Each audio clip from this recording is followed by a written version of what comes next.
Jesucristo, el Verbo viviente, es el único medio de salvación.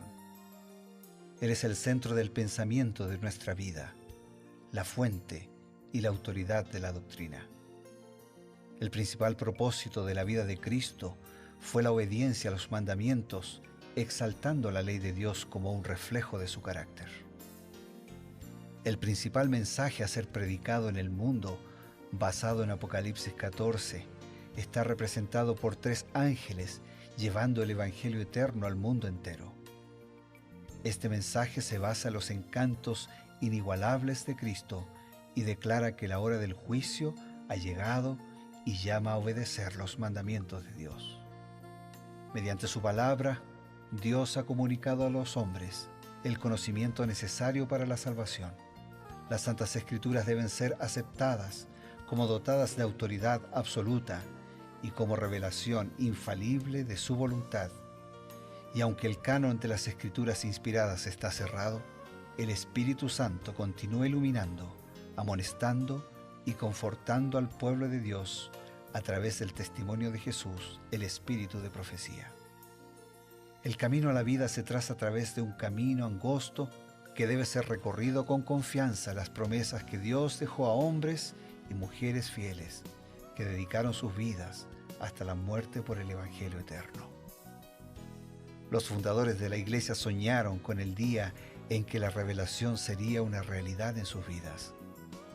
Miraron con los ojos de la fe a aquel día glorioso cuando finalmente la promesa sería cumplida en la venida magistral de Jesucristo a esta tierra para recompensar a cada uno según sea su obra.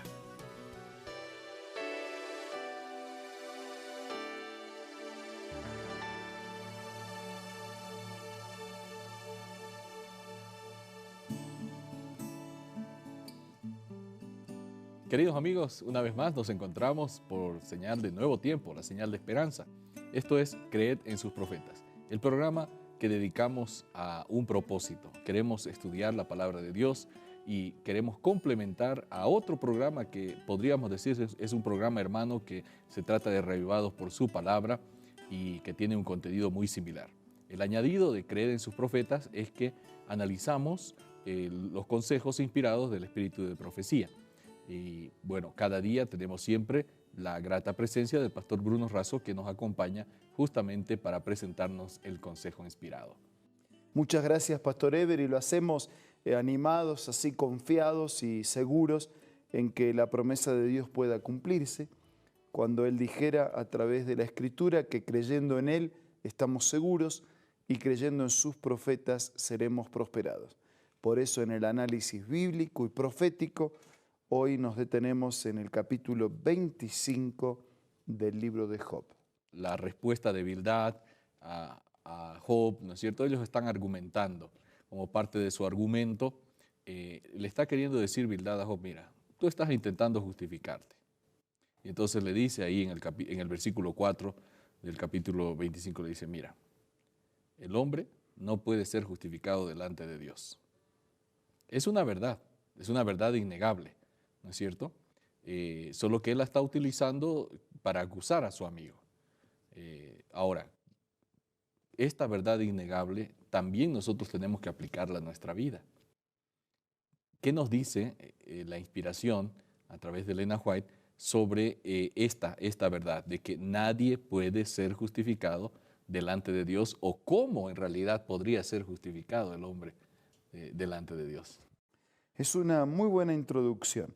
Y en el primer tomo de Mensajes Selectos, en la página 456, podemos leer lo siguiente.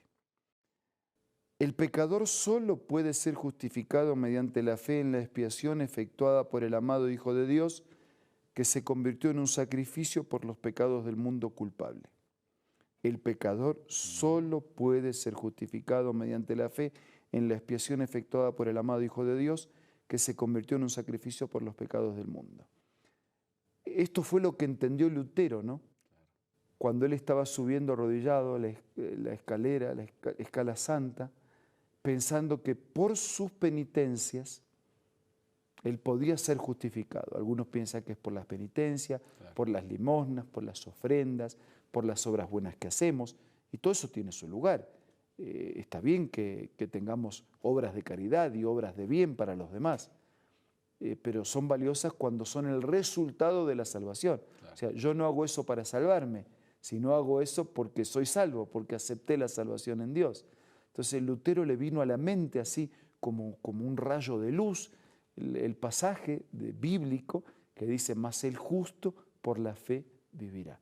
Y entonces él dejó de transitar esa escalera de rodillas y entendió que la salvación no se la obtenía por penitencia, Claro. sino que la salvación se la obtenía recibiendo por fe la gracia, el regalo, el don de Dios, que en el sacrificio de Jesús pagó con su vida y con su muerte el costo de mi pecado. Y Elena de White dice así, ¿no? El pecador solo puede ser justificado mediante la fe en la expiación efectuada por el amado Hijo de Dios, que se convirtió en un sacrificio por los pecados del mundo culpable. O sea, el sacrificio de Cristo es un don, es un regalo, es la gracia de Dios para conmigo pecador. Y yo recibo eso a través de la fe. O sea, somos justificados por recibir a través de la fe la gracia de Dios. Nadie puede ser justificado por ninguna clase de obras propias. Puede ser liberado de la culpabilidad del pecado, de la condenación de la ley, del castigo de la transgresión, solo por virtud de los sufrimientos, muerte y resurrección de Cristo. La fe es la única condición por la cual se puede obtener la justificación, y la fe implica no solo creer, sino confiar. El pecado me condena. La paga del pecado es la muerte. Yo tengo que morir. Pero el Hijo de Dios, que cumple con dos condiciones. Primero, es Dios, tiene vida propia, puede poner su vida en mi favor. Segundo, vivió como ser humano, pero sin pecado. Entonces, porque es Dios y tiene vida propia, y porque vivió encarnado en la miseria de mi humanidad, pero sin pecado, su sacrificio, Él pagó la deuda que yo tenía. Eso es un don de Dios. Esa es la gracia de Dios. Ahora, yo puedo rechazar o recibir. Cuando yo creo, cuando yo confío, cuando yo a través de la fe acepto que Él pagó mi deuda, yo quedo liberado de la culpabilidad del pecado y de la esclavitud del pecado, la vida gloriosa, libre del Hijo de Dios. Pastor, hay una búsqueda existencial del ser humano de ser justificado. En los tribunales la gente quiere ser justificada, ¿no? Hay alguien que lo acusó y dice, no, un momentito, quiero remitirme a las pruebas, etcétera, etcétera. O de repente en el trabajo o en la casa, siempre intentamos dar explicaciones, ¿no es cierto? Parece que en el fondo, detrás del asunto, queremos estar justificados. Y entonces la respuesta que viene a través de la inspiración, el pecador solo, o sea, hay una sola vía, solo puede ser justificado mediante la fe en la expiación efectuada por el amado Hijo de Dios, ¿no? Aquí no hay cómo perderse entonces. No, y el buscar excusas siempre es desde la primera hora se busca excusas. Fíjate cuando se produce la caída del hombre en el pecado, Claro. Dios viene y dice, ¿y dónde están? No, dice, estamos acá, tenemos miedo. Miedo, dice, ¿por qué van a tener miedo? ¿Por qué tenían miedo? Porque habían pecado, Claro. porque habían quebrado esa relación con Dios. Entonces Dios comienza a dialogar con los pecadores. ¿Y qué pasa? Bueno, lo que pasa es que la mujer que me diste, ¿no? ¿Quién era el culpable en el fondo? ¿Adán le estaba echando la culpa a la mujer o le estaba echando la culpa al que le dio la mujer? Bueno, la serpiente que creaste, o sea, la culpa no la tenía, no la tenía Adán, no la tenía la mujer, no la tenía la serpiente, la tenía Dios. En última instancia estaban haciendo culpable a Dios. Cuando el mejor camino es reconocer, aceptar. Fíjate un detalle, es cierto que a veces hay acusaciones que son injustas. Claro. También es cierto que la mayoría de las personas niega. La mayoría niega. Nunca nadie hizo nada. Nunca nadie hizo nada. Son poquitas las personas que dicen, yo soy culpable, yo soy responsable, es mi culpa, es mi elección. Pero el que hace así encuentra la solución a su problema, Claro. porque ese es el que le permite a Dios actuar. Por eso el pecador que en la historia de Jesús descendió justificado a la casa es ese que se agachaba, que no se sentía así digno de nada y dice, Señor, por favor, sé propicio a mi pecador, o sea, cubre mi pecado. Y Él los cubre con su justicia, con su muerte, con su vida, con su gracia, con su regalo. Y yo recibo eso a través de la fe, no hay otro camino. Qué diferencia de aquel otro hombre que estaba también parado y decía, no, yo no soy como este otro que está a mi lado, ¿no? Este otro es un gran pecador, en cambio yo doy diezmos, hago esto, doy limosna. Estaba realmente autojustificándose. Era más pecador. Claro. Él pensaba que era correcto por lo que hacía, por el dinero que daba, por las limosnas que daba. Y sin embargo no estaba sintonizando con el plan de Dios. No se sentía deudor de Dios. Claro. Y como no se sentía deudor de Dios, entonces no le debía nada, no quería acercarse a Dios. En realidad era un acercamiento superficial. Así es. Hay un contraste, queridos amigos, y nosotros necesitamos saber, ¿no? Hay dos actitudes. Y bueno, realmente el hombre no puede justificarse delante de Dios, pero hay una vía de escape. Vamos a continuar dialogando después de estos consejos.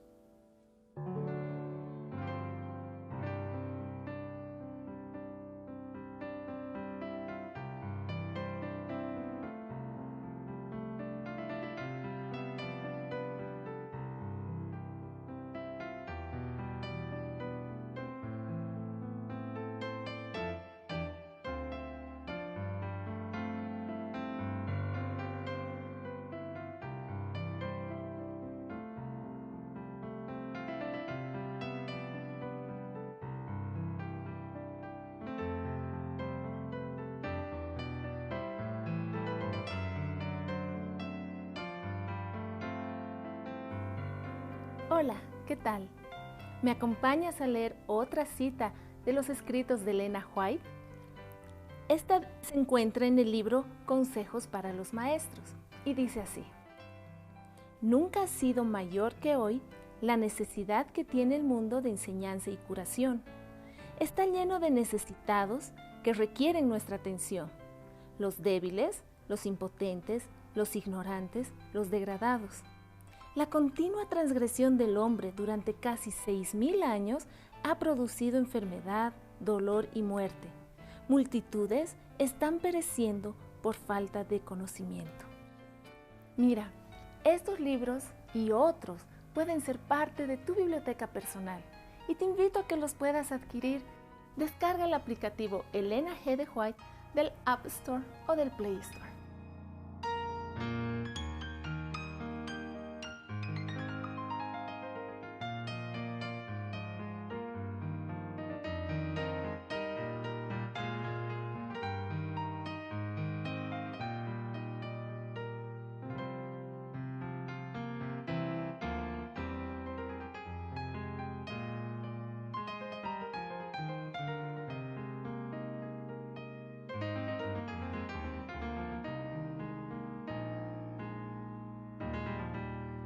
Amigos, volvemos justamente con el tiempo preciso para una invitación más.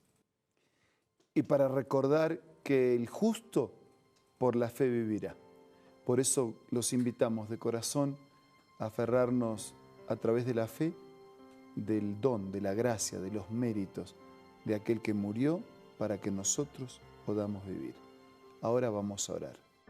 Gracias, Señor, por tu vida, gracias por tu muerte, gracias por tu resurrección, gracias por tu accionar en nuestra vida que impacta y que nos conduce de las tinieblas del pecado a la luz admirable del Evangelio. Gracias por el inmenso amor con que nos amas. Condúcenos a amarte, a hacer tu voluntad. Bendice a nuestros amigos y hermanos. Te lo pido, te lo agradezco. En el nombre de Jesús. Amén. Amén. Esto ha sido Creed en sus profetas. Nos encontramos el día de mañana. Hasta entonces.